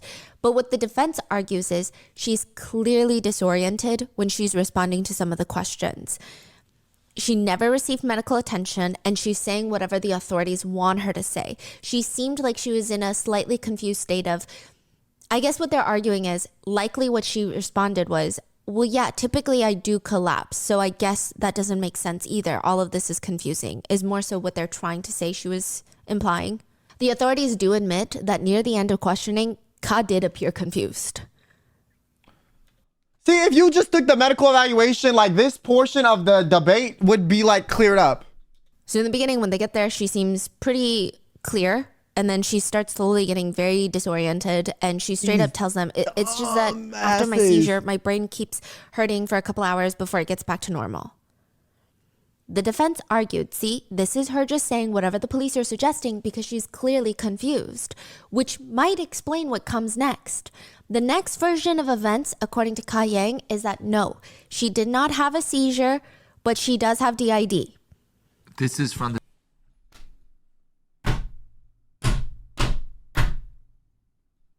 The fuck did I say earlier, bruh? What the did I say earlier, bruh? I told you there was gonna be some mental health aspect to this that was fictitious or true. the defense team. No, this is from Ka Yang before she, I guess, attorneyed up. Wow. She states that she has a, quote, split personality and maybe an alter did this because she has no recollection of any of these events. This part has been argued both ways by people. One group of people who believe she's doing everything she can just to find anything that sticks. Maybe this way she can try and get an insanity plea. Another group of people who believe this girl is so desperate to make sense of what's going on and what happened that she's offering up any solution and explanation, because wouldn't it be in her best interest to not say all of this? Yeah, true. To just keep going with the seizure. But some people see it as she's so frantic. She's so confused. She's like, maybe it was this. I don't know. Maybe it was this. I don't know. Maybe it was this. Nothing's making sense. I don't know. Maybe it's all of these things. They think she seems like she's coming from a place of trying to make sense of what happened. Regardless of which side you're on so far, it is up to the jury to decide what's going to happen to Ka Yang. The defense's argument goes as follows. That day, Ka Yang was holding Mirabelle at her desk while working. All of a sudden, her head starts throbbing, the ache in her body becomes unbearable, her tongue feels swollen, and then nothing. She doesn't remember anything from that point forward. She had a seizure. Ka Yang says, I never thought that with my seizures, I would lose my little girl. So the defense is saying, forget the DID, forget the spirits. What happened is she had a seizure and she microwaved her baby. But how? How? If you're peeing, losing control of your bladder, biting your tongue, you cannot be like, beep, boop, beep, boop. I'm gonna put this in, close the door, set it to high, start. Like, that's not, no. So they're dropping the space heater. They're dropping the spirits. They're dropping everything. And the defense is saying she had a seizure and she microwaved her baby. She had a seizure, and then in a very unconscious or Semi-conscious state, she No, did this because then act. you wouldn't have had the bladder thing. That's only if you have one type of seizure. That's what I'm saying. You can't like be like, well, I had this type of seizure and then this one immediately afterward. Yes. She didn't know what she was doing, but she microwaved her baby. She did do the actions. She just didn't know she was doing that. Regardless, because she had a just still seizure. did it. Ka Yang stated, I never thought that with my seizures, I would lose my little girl. She states she never had any sort of fear of even dropping her kids if she was holding them when a seizure came on. She claims she does not remember what happened during the incident, just that she was at her computer desk and, quote, when I got up, my little girl was not breathing. They also argued that Ka Yang has two types of seizures. Yes, the one where she goes completely unconscious and she falls to the ground convulsing, but also she has another one. And people who know her have reported, yes, I've seen these types where they call it a, quote, fast seizure. That's what her friends and family call it. She could be sitting on the couch. Just a doctor. I think that discussion of the two would be very easily vetted in or out if a doctor that may have diagnosed her with both types or medical records were pulled to just eliminate this discussion needing to be like a he said, she says, word of mouth type of deal. She's not passed out. Her body doesn't shake too much. But when she comes to, she doesn't remember a single thing that happened. Her eyes are open. She just looks very dazed. She looks like she's very out of it. And if you're talking to her, you want to be like, hello, are you there? What happened? Did you just hear me? And she does not remember. The defense's main argument is that either she had one of those seizures where she could still be moving around and she could be doing things in an automatic way, or she had a clonic-tonic where she did fall to the ground, fall unconscious, but she awoke in a hazy period. And in that hazy period, she microwaved her baby. So they're saying because nobody assessed her medically, we don't know which one, but it seems like either way, it's completely a result of her seizure. That's what they're arguing. But at the same time, the expert that testified... But she explained the eye movement baby thing while she was conscious days later in a police investigation room. No? That's where I'm like, where is that coming from? Testified on behalf of the defense, the doctor.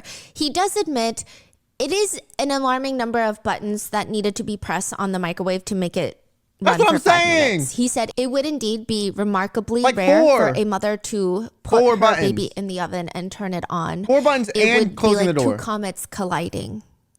So her having a seizure, then her placing the baby in the microwave. Wow. He states, quote, just absolutely incredible in terms of the odds of it happening.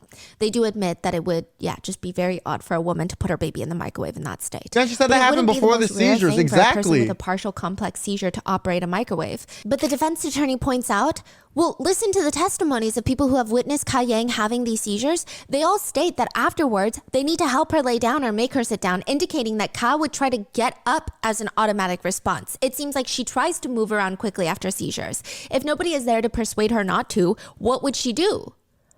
They also point out the fact that Ka Yang has never tried to hurt anyone during the time that she's had close to 100 seizures. So their argument being, it's not like she just had a seizure and is suddenly inclined to become violent. There's some netizen arguments that I don't think were brought into court. Not that I think netizen arguments should be brought into court. Like, hey, did you guys know a netizen said? But they don't even argue the concepts that the netizens are arguing. I'm sure they have their own reasons. But a lot of netizens wonder if setting the microwave for 5 minutes is a very normal thing for Ka to do repeatedly. Is that something like muscle memory? Does she have a dish that she cooks every day that requires 5 minutes in the microwave? Does she defrost meat by just putting it in the microwave for 5 minutes? Perhaps she was trying to warm up some baby milk and she believed she was putting water into the microwave for a few seconds, but it ended up being 5 minutes, which is a very long time to heat water. But that could explain a bit more. Yeah, 5 minutes is a long time for water. There's been no statements made of how she warmed up bottles or what she ate or how she used the microwave on a daily basis. But that, I think, could explain if she was doing something as a muscle memory.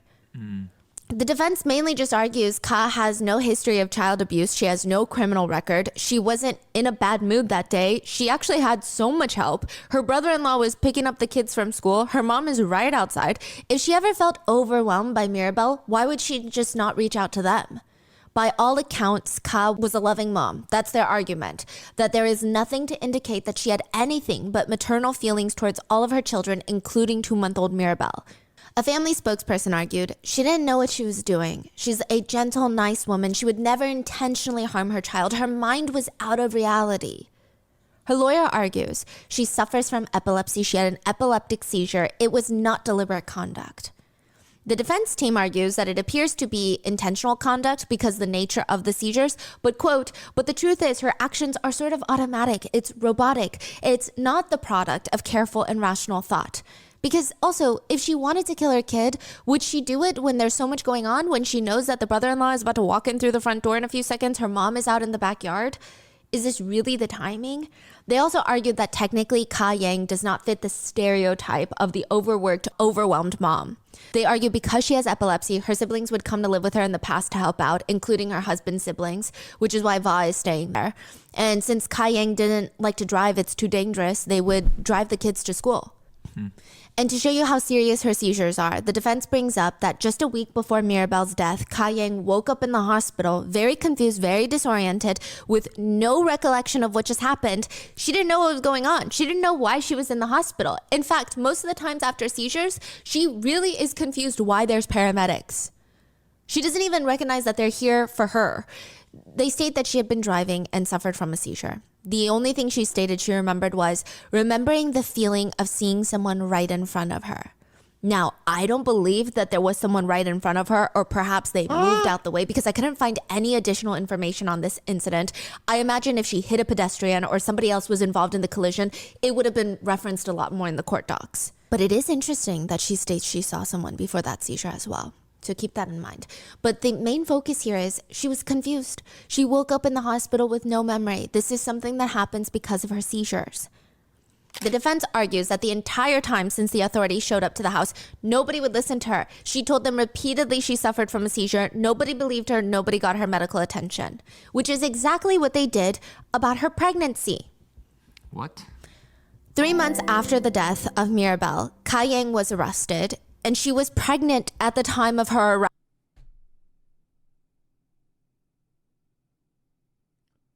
You were pregnant too? You couldn't like give it a rest after you microwaved your last baby? You wanted to pop out another one? Huh? Yo, Ryan, they showed 23 months. Arrest. The defense claims, just like the epilepsy issue when Kai Yang was arrested, when she was in jail, she repeatedly stated that she's pregnant, but they took over a week to get the pregnancy test done and confirmed that yes, indeed, she is pregnant and requires special attention. The prosecution argues all the opposite points. They rely on the fact that nobody believes that Kai Yang suffered a seizure that day, at least no one on the prosecutor's side. They think that she's using her epilepsy as an excuse. They argue her seizures are so severe that she wouldn't even be able to use a microwave. The point about Kai Yang not liking to drive, that's another indicator. The prosecution feels like that shows she's incapable of doing much when she's suffering from a seizure. That's true. It's stated that Kai Yang's seizures would be so bad, like I said, she'd be so confused when paramedics show up, and she has no recollection. So how is she so alert and aware when the authorities show up? That's what I'm saying. Maybe she faked it. Maybe she faked it. Maybe she faked it. But my thing is, why would you want to fake it if she's always wanted a daughter? Like, it doesn't make sense, bro. I still think the psychosis theory is like the most sound one. Because if everything is erratic in a case, like the only thing that makes sense is the diagnosis that it's erratic. In addition to that, one thing that stands out to investigators is Kai Yang shows almost no emotion during the investigation the day of Mirabel's death. They say it's just odd behavior. Nope. See? Yep. Nope. Psychosis, schizophrenia. Yep. She thought her kid was a devil. Nope. I'm saying it right now. My theory earlier, I stick by it. Okay. I'm sticking by my theory. You could have had a seizure, but you're not too disoriented from answering most of the questions in a way that's coherent, but your emotions feel very cold. She seems calm. The officer questioning her seizures allowed to state, drive. Most of the time they're shock. not. You need like a 6-month period with no seizures while being on medication to legally have your license in a lot of different states in the US. It's like 6 months or something around that time. Yeah. Or it's like 3 months. It's some amount of months. Prosecutors do know. And you need to be on meds. The prosecution do hire a neurologist, Dr. David. He has a specialty in epilepsy, and they just want him to testify at first. Now, when he first goes over all the case files, he writes that he does not think that the prosecution should prosecute for murder. He wrote that there is enough probability really, that Kai Yang may have suffered from a seizure. But once he's given a more accurate, quote, precise timeline, he changes his mind. See, I told you, because it has to be because of the devil, the eyes removing stuff. I swear. No, this does not make sense because there's only an 11-minute time span that all of this takes place. At 1:58 p.m., Kai Yang was using her computer for work, something that she would not be able to do during her seizure, even in the hazy phase after the seizure. So that means she had her seizure right after because her brother-in-law leaves around that time. Yeah. Then she wakes up from the seizure, places her baby in the microwave, performs a semi-complex action of pushing at least 3 buttons to start the microwave, then took the baby out, brought the baby to her mother while appearing to be panicked yet mostly coherent by 2:10 p.m.? So he's saying even if she did this in her hazy period, the hazy period should last longer than this. Right. Yeah. Right. I see. He said it does not make sense. He states that after each seizure, there is a postictal hazy period, which lasts anywhere between 10 to 20, maybe even 30 minutes, where it's just very uncommon for people to perform complex actions, such as use a microwave, operate a computer. But even if they do that, it would be very difficult for her to snap out of it and now answer these questions very coherently, tell her brother-in-law what happened, call the police, perform mouth to mouth. Right. But then again, how many instances are there where mothers have to snap out of it because the adrenaline of their kid potentially dying. So it's just kind of a bit of a confusing situation. Now, after reviewing the precise timeline where this all takes place within 11 minutes, Dr. David decides to testify for the prosecution. Another reason that Dr. David probably testified is the exact microwave that was used in their house. It's suggested by the microwave expert, judging from Mirabel's burns, that she was in there for 5 minutes. They're trying to figure out how many keystrokes, how many buttons does it get to set it for 5 minutes to have the microwave run for that long. Yes. They try all sorts of methods, and the most obvious is pressing 500 and then start. So 4 buttons. If you press just start, nothing happens. If you press 5 and start, you get 5 seconds. If you do 50 and start, you get 50 seconds. There is an add a minute button, which you would have to press 5 times to get to 5 minutes. Yeah, it's still too many buttons. The quickest way they state that you can get to 5 minutes is 3 button presses. Baked potato, start. They're saying every single press is a lot for someone who's in that stage. Right? Yeah, it's very complex. It's like the more repetitive actions you have to do that are like coherent. It's like entering like a number lock code when you're like super dazed. Like that doesn't make sense. To make and model the microwave is because I wonder some microwaves you can do a long press on a number, and instead of seconds they do minutes. But I guarantee they assessed it with the brand of microwave she had. So, I'm sure they've. That's what I'm saying. Yeah, I feel like they must have, or some microwaves have presets, but I didn't see mentions of any of that from the defense, which I feel like they. Well, actually, I don't know if they would have brought up. I also imagine they probably just tested the on baby her will be brand of quiet, microwave. I was thinking that too. right? For minutes, Yeah. even. Now, the prosecution believes that if it's not a seizure, which they don't believe her to be in a seizure at that point, then it must be postpartum depression and perhaps psychosis. Mirabel was born just 2 months ago, and statistically speaking, postpartum is most commonly observed within the first 3 months after childbirth.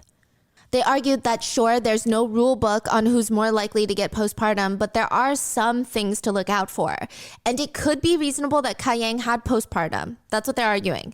Their belief is that Ka was frustrated that day with Mirabel. She's postpartum. She's on the verge of she's snapping. like, let's kill the baby. Potentially having a bit of psychosis. She's seeing spirits and demons outside the window, a Caucasian demon. And that particular day, they argue Mirabel was more fussy than normal.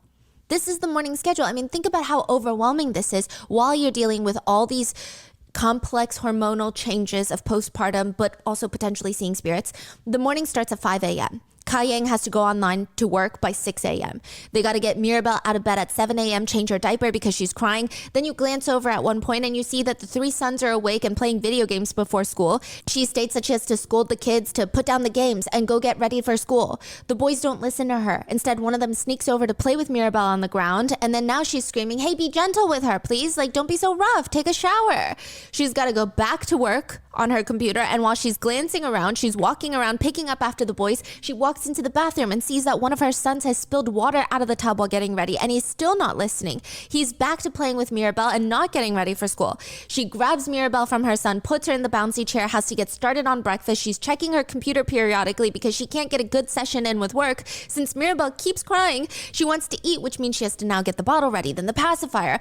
Va, the brother-in-law, is helping out here and there. Ka's mom is over in the back, but she's mainly outside. But still, the prosecutors argue it's totally normal for a mom with postpartum and potentially psychosis to feel overwhelmed and frustrated in this state, in this environment. Okay, well, I think any person would feel overwhelmed and frustrated. My thing is like, where do we draw the line of normal from like overwhelmed and frustrated to, yeah, I'm gonna just cook my baby for 5 minutes on high? Like, how do we get there? You know what I'm saying? Like, the kid isn't a piece of chicken. Like, what? And maybe that triggered something. She's overstressed, overstimulated, constantly running after her kids, and they believe in this moment she killed her child. She would not have been the first mother to have done that, nor will she be the last till we start taking postpartum seriously. The prosecution brings up privileged medical files to prove their point, which does become a bit of an issue later. But August 2011, a few months after Mirabel's death, Ka does admit to a doctor, quote, there were voices talking in her head, and she would try to cope with them by pushing them out and not paying attention to them. She said sometimes it was successful, other times it felt like someone kept coming up behind her. She stated to her doctor that she told her husband and priest about this, and they said that she was only in her head about it and just not to pay it attention. She said after Mirabelle's birth, Well, yeah, that's she how wasn't mental illness eating works, much. dummy. She had an increase in, quote, auditory hallucinations, is how the doctor describes it, as well as an increase in seizures, but she didn't align with postpartum depression. She said after her daughter's death, the seizures and hallucinations decreased, but she felt more depressed. She said she didn't tell anyone about the auditory hallucinations because she was scared everyone would label her as You crazy. say she feel more depressed? Yes, so she's saying before she killed Mirabelle, she was having more seizures. She Okay. was hearing stuff, but Yeah. she didn't feel depressed. Right. After Mirabelle's death, she's having less seizures. She's not hearing much, but she feels very depressed. That's what I'm saying. I think it might be schizophrenia. I'm just because, listen, if you schizophrenic, you paranoid about something happening. And then you normally do an extreme action to quell the paranoia. Like, for example, okay, I've heard stories of people that, like, they've had kids and they thought their kid had, like, microorganisms and, like, spies and little robots on their skin spying on them. So they poured bleach on their kid to kill said, or, like, microorganisms and spy robots. And then were calm afterward. It wasn't like because they wanted to kill the kid. It was because they wanted to get rid of said thing. So if this person thought, hey, my baby is a demon, they do something extreme and then afterward they're like calm or they're less erratic and psychotic because the paranoia has quelled. That's the thing about schizophrenia. A lot of it is like paranoia based. It's very much like you're scared of something that is very much not happening or irrational. You do an extreme action to feel better about it and then that feeling kind of calms down. But also, I think like psychosis can do similar things too. I don't really understand psychosis. I think it's more of a broad term in my opinion. She doesn't really describe in depth what the auditory hallucinations were saying, but on one occasion, she does state that she heard a voice telling her, "Hey, I'm back." But that's it. What? No other, quote, interactions, if you will. Another thing that the investigators point out is the fact that Ka Yang stated in the initial interview, the day of the incident, she went out back to the back of the house to look for her mom because she was panicked. They thought it was strange that she didn't look for Va, who would likely already be in the house and be very alert and ready to assist, unless she was conscious enough to see him leave. But Ka Yang's mom would argue that she never actually came to the back. She went into the kitchen and Ka Yang's mom was the one that opened the back door to get inside. They argue actually the fact that Ka Yang states that she went out back looking for her mom is another show that she has no idea what she's saying. She's not in her right mind. Personally, I think both sides have their little arguments of everything else, but this argument seems a bit moot point. I feel like if something were to be wrong with a little 2-month-old baby, I would look for my mom rather than my brother-in-law. Yeah. But this becomes a huge point of contention for both parties for some odd reason. In the end, the prosecution argued that the jury should find Ka Yang guilty as she cooked her baby on high heat like a piece of meat. There are a few theories with this case because this case is weird. There doesn't seem to be malicious intent. It does not appear to be that this is a clean-cut case of overwhelmed mom postpartum. She's upset. She's shaking her baby because she's so frustrated. There doesn't seem to be signs of that. So it's just confusing what actually happened. So people have come up with a few theories. The first theory being that Ka Yang is telling the truth and she did suffer a seizure and likely does not remember what happened afterwards. That's why her story keeps changing. She was Okay. able not to be so dazed and confused when she came to because her daughter's life is on the line. And people state that you just cannot underestimate a mother's adrenaline You rush can't when underestimate she adrenaline. That notices stuff and is feels that crazy. her daughter is about to die. Those who think that she did not do this on purpose point to a few things that don't make sense. Ka Yang was scolding her son earlier for playing so roughly with Mirabelle. Why would she do that if she's so overwhelmed and stressed and doesn't care for her kids? She just cared about getting work done on her computer. Would she even notice and would she even scold her son for that? And why not just hand the baby over to your family members that are inside the house if you're that overwhelmed? There's also a lot of evidence that people have done very strange things while suffering from a seizure. Some netizens online have spoken about their seizures and they said, I usually lose about 10 to 20 minutes. I record my focals when I can because I have this very deja vu feeling that comes over and I need to remember recording, but I will have zero memory of all of this and no memory of the 10 and 20 minutes that I'm responsive after the seizure. That's terrifying. People could be asking me questions. I don't remember. Another one states, I never remember much of anything. This last Sunday, I had 8 seizures and the entire day, complete blank to me. Wow. One netizen states, I've been told I made scrambled eggs during my seizure. Yeah, and I also messed up my knee. Another netizen states, my mom found me trying to climb into our cutlery drawer, and the next day we found all the cutlery behind our sofa, so I must have put the cutlery there to make room for myself in the drawer. Wow. So a lot can happen. Yes, and it doesn't seem coherent either. Because I'm Yeah. assuming this person would not do this when they're not suffering from a seizure. Yeah, none of Right, this like try makes to climb into a drawer. sense. Like that doesn't make like sense with the functioning Yes. conscious. Yeah. It feels very abnormal. You might not just do muscle memory things, is what some of Right. these anecdotal pieces of evidence show. Now, another person states, I once had a seizure at home and broke a plate. And then when I was still extremely loopy, I hid the pieces of a plate in a box in my room because I didn't want to get in trouble with my mom. So during her seizure, she's conscious enough to hide these things. And she says, I live alone. Oh, so I she was in doesn't the shower. remember. My boyfriend had called the paramedics. I'm standing there naked with The the shower comedic timing on that one was crazy. Also, I live alone. off after Yo. a full-blown seizure. They're trying to hand me clothes to help me get dressed. And what do? I kept trying to be helpful. So I was repeatedly folding the clothes and handing them back to the paramedics. I, of course, recall none of that. But my boyfriend said there were like 3 ambulances worth of paramedics in our living room, and they had to keep swapping out of who was trying to get me dressed because they were laughing so hard, and I just kept doing it. Wow. A lot of people with epilepsy seem to agree that you can do very strange Paramedics things laughing during a is seizure. crazy. I don't know. I think that's why this case, it's very hard for me to have an opinion. I mean, I try not to have an opinion on most cases, but for this one entirely, because I've never had a seizure. It sounds, at first glance, if I know nothing about seizures, it sounds incredible. It sounds, I don't believe it.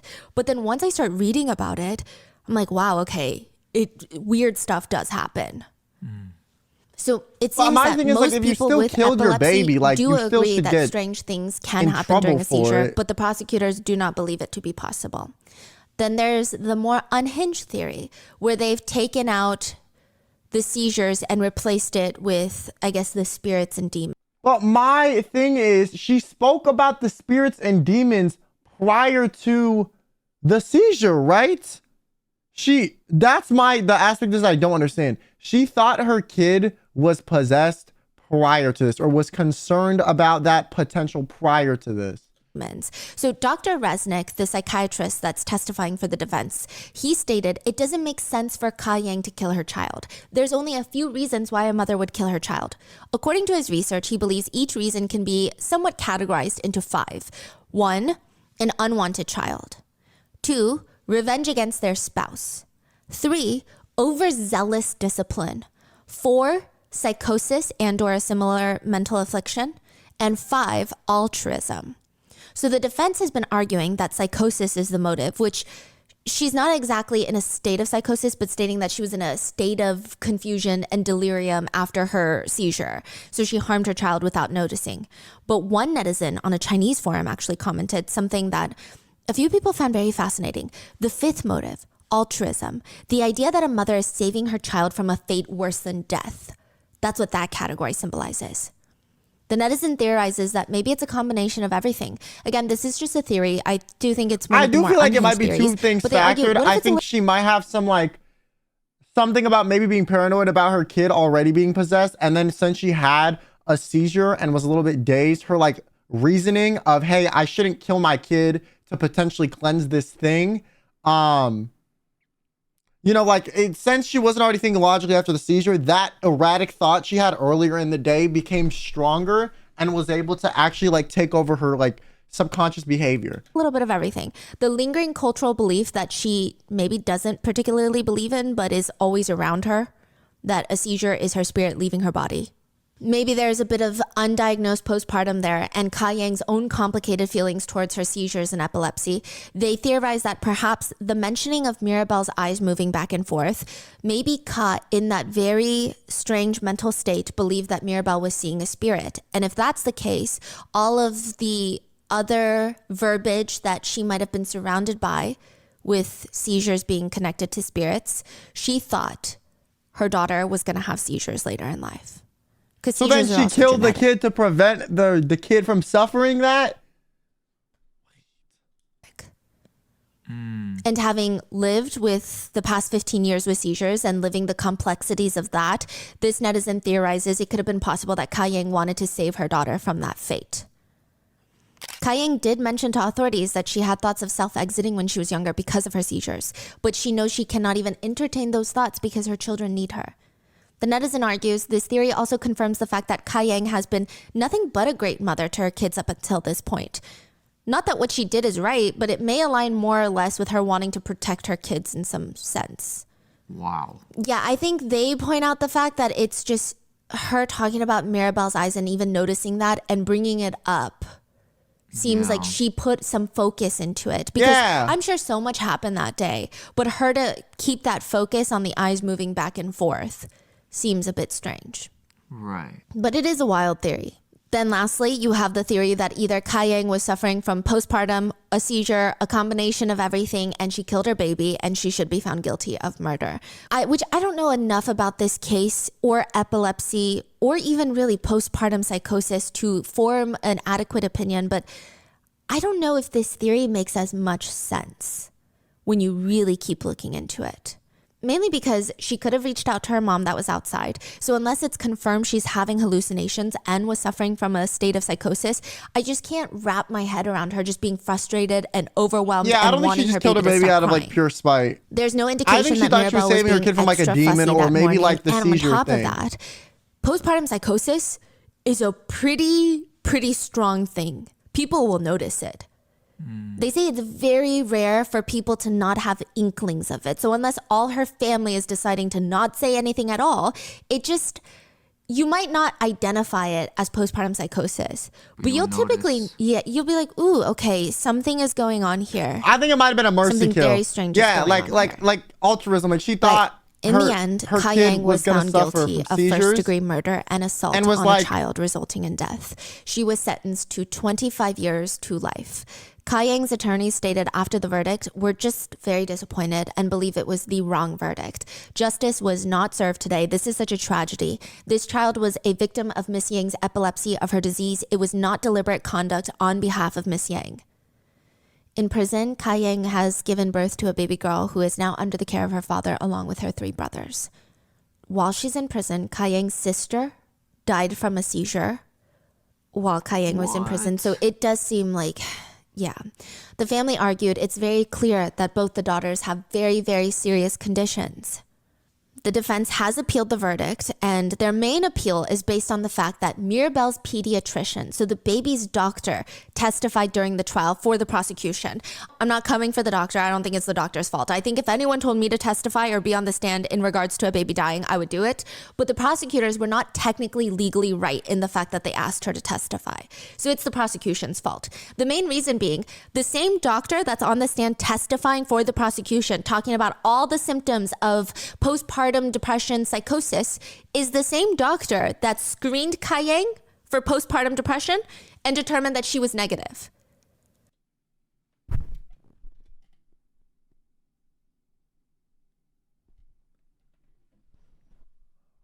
Huh?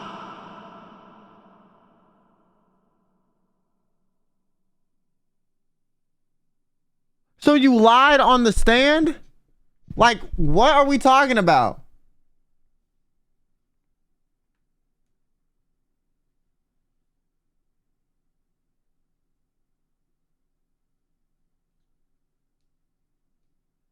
My theory is, I think she had like a moment of altruism. Maybe the eyes moving, she was worried about the seizure. So then she was like, hey, I think I should put my baby out of its misery. And I also think she thought that, and it was a fleeting thought. Like, it was like, oh no, that's dumb, right? She was like, I believe in God, so we're not going to do that. But then she had an actual seizure, and during the actual seizure, her brain isn't thinking logically. So that initial paranoia and thought is still present, and it festered, okay? And it came up again. And so then she put the baby in the microwave and did all that while in the seizure mode, didn't really think about it, but still kind of was like, she had the initial thought. The seed was planted when she was conscious.